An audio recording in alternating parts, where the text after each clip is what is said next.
학생 여러분, 오늘은 여러분과 함께 원래 이제 우리 2학년용 교재로 나왔던 창의 글쓰기 이 책으로 함께 몇몇 단원 공부하는 시간 가져볼 거예요. 그래서 먼저 그 앞에 먼저 교수님들 통해서 쭉 이제 글쓰기가 어떤 과정을 통해서 이루어지는가, 또 그것은 어떤 의미와 가치가 있는가, 뭐 이런 것들 여러분들이 다들 공부를 했습니다. 그렇기 때문에 뭐 전반적으로 또 여러 편의 글을 써보기도 했죠. 그래서 전반적으로 글이 어떤 과정을 거쳐서 이루어지는가, 또 그것을 통해서 우리는 어떤 가치를 얻을 수 있으며 또 무엇을 글쓰기를 통해서 표현하고 하는 것들을 이미 공부를 했습니다. 그래서 대략적으로 한번 생각해 보자면 글쓰기의 과정은 흔히 첫 번째 계획하기, 무엇에 대해서 어떻게 쓸 건가를 먼저 계획을 해야 되겠죠. 그리고 종류는 무엇을 어떤 종류를 쓸 것이며 주제는 뭘로 잡을 건가, 또 뭐 전체적인 뭐 글의 종류에서의 그런 것들, 또 이것을 통해서 나는 어떻게 나를 표현할 건가, 뭐 이런 것들을 이야기를 할 수 있습니다. 이것을 계획하기라고 할 수 있겠죠. 그죠? 그래서 여러분들이 가지고 있는 교재에 보면 36페이지부터 이제 그 얘기가 나옵니다. 자, 계획할 때 제일 좋은 방법 중 하나는 자유현상이라고 했습니다. 그래서 여러분들 어릴 때 뭐 브레인스토밍이라든지 이런 방법들 얘기 많이 들어봤죠. 머릿속에 막 폭풍이 터지듯이 그렇게 자유롭게 온갖 하나의 주제를 가지고 뭐 이거 될까 안 될까 이렇게 생각하지 말고 그냥 써보는 겁니다. 자, 방사선 형태로 이렇게 쫙 터뜨리면서 메모하는 것 좋겠죠. 그래서 이렇게 교재에 보면 이 그림 나와 있습니다. 그죠? 이 마인드맵 여러분 아마 많이 그려봤을 겁니다. 자, 이거 마인드맵을 통해서 나는 누군가라고 얘기할 때 이 가운데 이제 나라는 것을 써놓는 거죠. 그리고 나는 누구인가 이렇게 쭉 하면서 보는 겁니다. 자, 그래서 이러한 자유현상을 통해서 한번 하고요. 뭐 브레인스토밍 이 방식 이런 거 좋겠죠. 자, 떠오르는 그대로 그게 뭐든 간에 말하고 남의 의견에 대해서 평가하지 말라. 주어진 의견에 대해서 가능한 발전적으로 변형시킬 수 있도록 노력해라. 뭐 참가인은 10명에서 10명, 6명 브레인스토밍 하는 방식에 대해서도 나옵니다. 그래서 아마 여러분들하고 교수님이 직접 수업을 했더라면 이 방법도 적용을 했겠지만 그러나 좀 안타깝죠. 자, 그 다음에 그래서 여기 보면 초보 운전 뭐 그거 쓰기 나와 있고요. 그래서 여자 친구에게 가장 감동적으로 프로포즈를 하는 방법이 뭐 어떤 거 있을까, 뭐 이런 얘기. 그 다음에 60억 원짜리 복권이 당첨된 사람이 스스로 복권을 직접 만들면 어떤 방법이 좋을까, 뭐 이런 얘기 했는데, 뭐 예를 들어서 복권 뭐 준비 지급기일이 어제까지였는데 오늘 그걸 알게 됐다든지, 또 뭐 이런 방법이 있겠죠. 그걸 찢으면 61억을 준다든지 이런 방법도 있었겠죠. 그죠? 자, 그리고 주제를 정해야 됩니다. 그랬을 때 주제는 글 속에 담긴 글쓰기의 중심 생각, 어떤 글이든 주제는 글의 핵심입니다. 주제를 설정할 때에 사람들은 다음 사항들을 유의해야 된다. 범위가 좁아야 됩니다. 아주 구체적인 내용이어야 되겠죠. 자신 잘 알고 있는 내용, 자기 경험의 범위 안에 있는 것, 독자의 관심과 흥미에 맞는 것, 이런 것들 주제를 씁니다. 자, 그래서 막연한 주제는 막연하게 첫 번째 주제를 설정할 때는 글을 쓰고 싶은 충동 혹은 요구받았을 때 써야 할 글의 중심 내용을 생각하는 단계, 문제를 정리하고 범위를 한정하고 한정된 주제를 설정하고, 그 다음에 주제문을 작성하는, 주제문은 완결된 하나의 문장으로 써야 된다든지, 그죠? 뭐 할까? 뭐 해도 되겠습니까? 네, 뭐 라든지 말줄임표를 쓴다든지 이런 식으로는 주제문으로 적당하지가 않겠죠. 자, 이렇게 주제문을 쓰고 이 글을 읽을 독자가 누군가, 그래서 그 독자를 대상으로 이렇게 한번 해보는 것들 쭉 이렇게 해서 첫 번째 단락 계획을 합니다. 그럼 두 번째 이제 내용을 생성해야 되겠죠. 첫 번째 글감을 모은다. 이야기거리를 모으는 거죠. 예를 들어서 여러분들에게 교수님이 과제로 내줬던 내가 사랑하는 것들 했을 때 여러분들이 나는 뭘 사랑할까, 나는 왜 그것을 사랑할까, 뭐 이런 것들을 아마 고민했던 겁니다. 이런 것들 글감을 모으는 거죠. 풍부하고 다양한 자료를 수집하고, 자, 출처가 확실한 자료를 취사 선택해서 다양하고 풍부한 자료를 수집한 다음에 내용의 중요도에 따라서 분류하고 정리하는 단계, 뭐 이런 것들, 이런 걸 통해서 체계적으로 분류하고 난 뒤에 체계를 세워서 탐색하고, 자, 그렇게 하고 난 뒤에 이제 단계적 순서에 따라서 단계 1에는 어떤 걸 쓰겠다, 2에는 어떤 걸 쓰겠다, 3에는 어떤 걸 쓰겠다, 이런 방식으로 해서 자 내용을 자 쓰는 두 번째 단계가 있겠죠, 그죠? 자, 그래서 내용을 생성하는 것. 그래서 이 최대로 많은 글감들을 모아서 그것들을 이렇게 배열을 한번 해보는 겁니다. 자, 그 다음에 내용을 조직해야 되겠죠, 그죠? 자, 좋은 글을 쓰기 위해서 먼저 앞서의 가정에 따라 좋은 내용을 풍부하게 생각할 수 있어야 된다. 아무리 좋은 내용을 생각했더라도 그것이 글의 모양을 갖춘 그 체계를 조직하지 못한다면 그거는 좋은 글이라고 할 수가 없습니다. 우리 흔히 얘기하죠. 구슬이 서말이라도 껴야 보배다. 자, 쭉 껴서 보배를 만드는 것은 여러분들 아무리 내가 좋아하는 것들이 많고 내가 사랑하는 것들이 많다 하더라도 그래서 글로서 깨지 않으면 머릿속에만 있다면 그것은 글이 될 수가 없습니다. 그래서 전체 글의 조직을 알고 그 다음에 그래서 여기 보면은 뭐 자기 이름을 삼행시 쓰기 이런 것들도 있겠죠. 자, 문장을 개요짜기 해야 됩니다. 개요는 교수님이 중간에 한번 얘기했지만 집을 지을 때의 설계도와 같습니다.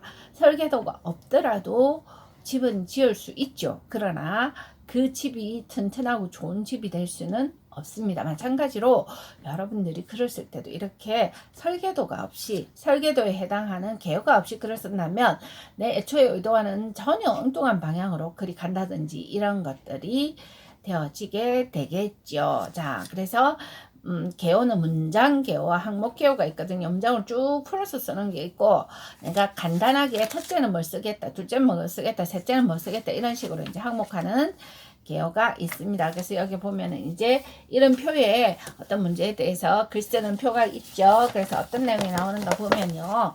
거기에서 이제 주제문은 뭘 쓰겠다, 서론에는 뭘 쓰고 본론은 어떻게 전개하며 결론은 어떻게 내리겠다 이렇게 얘기를 했는데, 자 문단 내용 구성의 원리를 안다. 통일성 중요하겠죠, 그죠?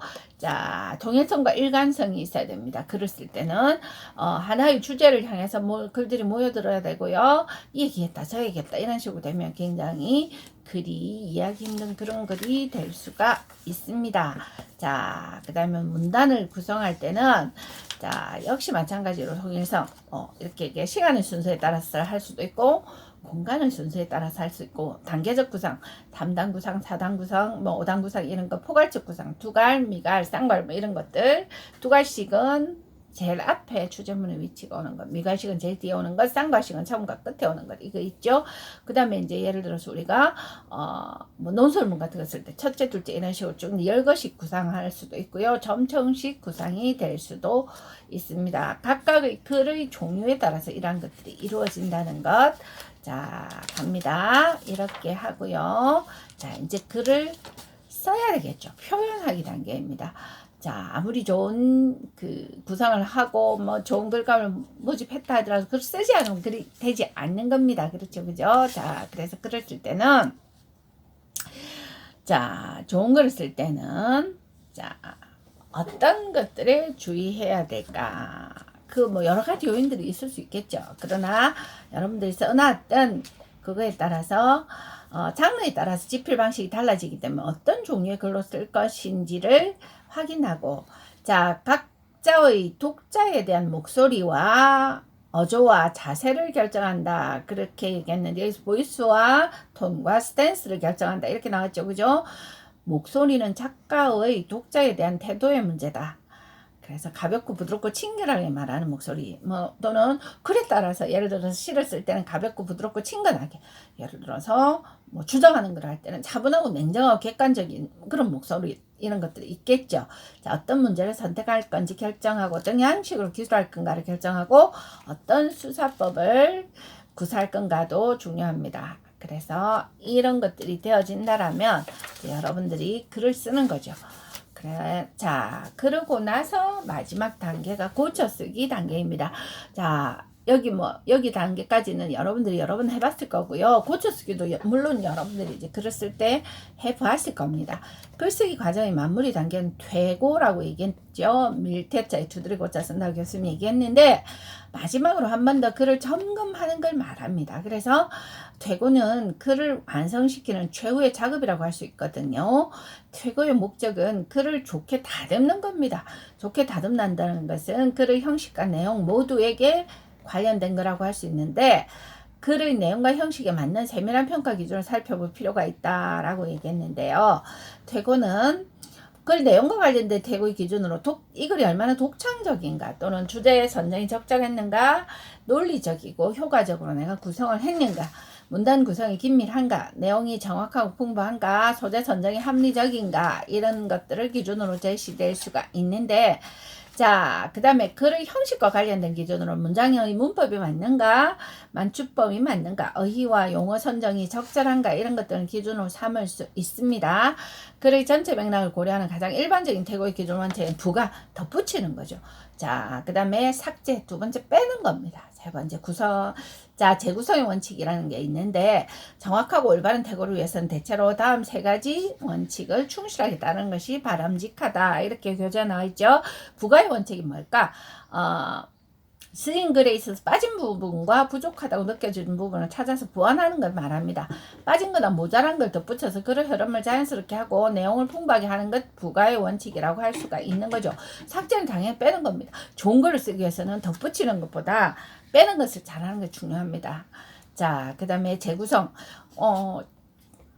사실은 글을 보니까 뭔가 좀 잘못된 것 같아. 이 순서가 바뀐 것 같아. 이게 앞부분에 나오고 이게 뒤에 나오면 어떨까, 뭐 이런 것들을 생각하는 것이 재구성의 원칙입니다. 그래서 글에 쓰인 순서를 바꿔놨을 때 더 효과적일 수 있는 부분이 없는가 살펴보고, 문장 구성을 변경하여 주제, 전개의 양상을 부분적으로 다듬는 것, 이것이 바로 구성의 원칙이라고 할 수가 있겠죠. 자, 고쳐쓰기 방법을 보면, 고쳐쓰기의 방법에는 다른 사람에게 자기 글을 익혀서 의견을 제시하게 하고 토의 과정을 거쳐서 점검 내용을 수정하는 경우가 있습니다. 그래서 교수님 합평하겠다고 얘기했죠. 자, 그 다음에 글쓴이 스스로 자기 글을 고쳐 쓰는 경우도 있습니다. 자기 글을 스스로 고쳐 쓰는 방법은 먼저 초고 작성 후에 충분한 여백을 두고 인쇄한 뒤에 글을 소리내어 읽어보기, 그리고 고쳐쓰기가 필요하다고 생각되는 부분에 표시를 한 뒤에 습관적인 실수가 반복되지 않았는지 확인하는 이런 과정도 거칠 수가 있습니다. 이때 첨삭에 필요한 메모를 따로 작성해서 고쳐 쓴 내용과 대조하면서 작업하면서 정확한 고쳐쓰기를 할 수 있겠죠. 이런 태고의 원칙에 따라 어휘의 표현의 부분을 다듬어 보고 우리가 익숙하게 사용하고 있는 표현들 중에 잘못된 것들도 고칠 수가 있습니다. 그래서 첫 번째, 이제 부정확한 어휘 빼야 되겠죠. 난이도가 어렵다. 난이도라는 말은 쉽고 어려운 정도. 그래서 난이도가 어렵다라는 말은 난도가 높다. 자, 난도가 낮다, 이렇게 하면 어려운 것이 높다, 낮다, 그렇게 얘기해야겠죠. 그 다음에 오염도가 높다. 오염도는 심하다라는 말과 어울리지 오염도는 높다 하지 않습니다. 그럼 오염이 심하다, 이렇게 쓰면 훨씬 더 쉽겠죠. 잠재력이 높아졌다. 높아졌다 아니고 커졌다. 합격 비율이 늘었다 아니고 높아졌다. 발생 빈도가 매우 드물다. 자, 낮다. 생활 수준은 증대시키다. 이건 이게 드물다는, 낮다는 말로 증대시키다, 높이다. 금속은 경도가 모자라기 때문에 경도가 모자란 것이 아니라 경도가 낮은 거죠. 이렇게 단어의 구체적인 의미를 정확하게 이해하면 잘못을 크게 줄일 수가 있습니다. 그 다음에 또 이런 말도 있죠. 우리 학교 발전의 장본인이다, 이런 말들. 그 주인공이다, 이렇게 쓰면 되겠고요. 역사의 가제에 큰 행보를 남기셨습니다만 발자취가 좋겠죠. 독재자이며 군사 쿠데타를 일으킨 인물로 비평을 받기도 한다. 비평이 아니고 비판, 비난입니다. 이런 인물들을 기꺼이 보내주기로 한 것은 우리 사회의 자신감이 그만큼 성숙했다는 반증으로 여겨진다. 반대 증거죠. 반증은. 그래서 증거로 보여진다. 내가 교사로서 30년을 봉직하게 된 이유는 초등학교 6학년 담임선생님의 한마디였다. 자, 초등학교 6학년 선생님의 한마디가 계기가 되었다. 이렇게 정확하게 주술홍이 돼야 됩니다. 그 다음에 또 우리가 흔히 저지르는 거 어떤 거 있나요? 중복 표현들 있죠. 상을 수상하다. 상을 받다는 게 수상하다인데, 상을 수상하다, 상을 받다, 이런 뜻이 되겠죠. 과반수, 이미 과반 넘었다는 겁니다. 근데 과반수가 넘다. 이런 게 말 안 되죠. 수학을 거두다, 수학하다. 자, 회의를 품다, 회의하다. 스스로 자각하다. 그냥 자각합니다. 스스로 자의 깨달각자잖아요. 남은 여생, 남을 여에, 남을 생자인데, 남을 여에 살 생자인데, 그럼 남은 여생, 남은 생. 따뜻한 온정, 따뜻한 정. 뭐 옥상 위 이렇게 얘기하면 건물 위. 뭐 그런 거 있죠. 모래사장 이런 거 모래밭 이런 뜻입니다. 그래서 이런 것들도 중복 표현 빼고요. 자, 그 다음에 표현 기법한 문제에서 지나치게 이거 굉장히 이렇게 조금 글쓰기에 서툰 독자들이 흔히 저지르는 실수인데요. 굉장히 이제 좀 내용에 자신이 없으니까 어떤 마음을 쓰냐면 어휘 자체를 어렵게 쓰는 경우가 많습니다. 그래서 본인 스스로도 잘 이해하기 힘들게 어려운 말들을 막 써놓는 경우가 있거든요. 이 잘못된 겁니다. 지나치게 어려운 단어 쓸 필요 없습니다. 어려운 한자들을 쓰면 글 수준을 높이고 필자가 돋보인다고 생각하는 일이 있지만 오히려 쉽고 명확한 단어를 써서 내 할 말을 하는 것이 좋은 글이 되겠죠. 그래서 정서적 체험을 허충한다. 이런 걸 정서적 체험을 넓힌다. 자기를 칭할 때, 칭하다 가리키다는 말이죠. 그래서 자기를 가리킬 때 차량 실내에서 발생하는 휴지, 차량 실내에서 발생하는 지금 뭐 생기는 휴지, 새 시대가 도로했대, 새 시대가 왔다. 사람들이 다수 발생하고 있는데, 사람들이 많이 생겨나고 있는데, 뭐 이런 식으로 좀 쉽게 풀어서도 충분히 얘기가 됩니다. 자, 이처럼 누구나 잘 아는 쉬운 단어들을 골라 쓰는 것이 글쓰기에서 중요하겠죠. 그런 거 자기 생각을 전달한 거기 때문에 독자가 잘 이해하도록 쓰는 것이 무엇보다 중요한 거가 되겠죠. 또 지나치게 구어적인 표현, 아무리 쉬운 단어를 골라 쓴다 해도 글의 품위를 무시할 수는 없습니다. 자, 때로는 지나치게 구어적인 단어를 씀으로써 글의 품격을 끌 때 이게 무슨 말인가? 인말과 글말이 있거든요. 구어체와 문어체 아마 여러분들 배웠겠죠. 그래서 이게 말할 때 쓰는 건가 혹은 글을 쓸 때 쓰는 건가를 잘 살펴보면 좋은데 영화 중반에 자 이우진이 날리던 대사 이런 말도 우리 흔히 하죠. 그죠? 성형수술 받은 이에게 자연 그대로가 아니란 이유로 욕할 수 있을까? 이것도 그냥 비난하게 사회적으로 외모가 너무 딸리면 인정받기 힘들다는 게 현 추세에 있다. 딸리다는 것을 너무 떨어지다. 남성들의 의식 수준이 확 바꿔버릴 만한 획기적인 방안은 아니다. 확 바꾸다. 크게 바꾸다. 화석연료를 무지막지하게 많이 써왔다. 매우 많이 썼다. 이렇게 쓰면 되겠죠. 이 말에 뭐가 비합리적이냐고 발끈하실 분이 계실 겁니다. 화를 내실 분이 계실 겁니다. 이런 식으로 지나치게 구어적인 표현보다는 적절하게 문어적인 표현 그리고 조금 더 정중하고 좀 더 격식 있는 표현들이 글쓰기에는 훨씬 더 좋습니다. 여러분들도 아마 글을 쓰면서 느꼈겠지만 글을 쓰는 것을 말하는 거와 다르죠. 말은 지금 현재의 상황 속에 짧게 없어지만 글은 계속 남습니다. 그렇기 때문에 그 글을 통해서 여러분 타인들이 여러분들을 판단할 때에 이 사람이 정중하게 글을 쓸 줄 아는 사람이구나 이런 느낌을 줄 수가 있어야 되겠죠. 자, 고쳐쓰기는 뭐 이러이러한 원칙들에 의해서 이루어지는데요. 실제 여러분들이 글을 잘 쓰는 가장 효율적인 방법 중에 하나는 자주 고쳐쓰기를 많이 하는 거라고 볼 수가 있습니다. 왜냐하면 아직까지 글쓰기에 서툰 필자들은 자기 글을 읽어보고 또 읽어보고 이제 스스로 독자의 입장이 돼서 읽어보는 거죠. 그래서 읽어보니까 이건 좀 떴네.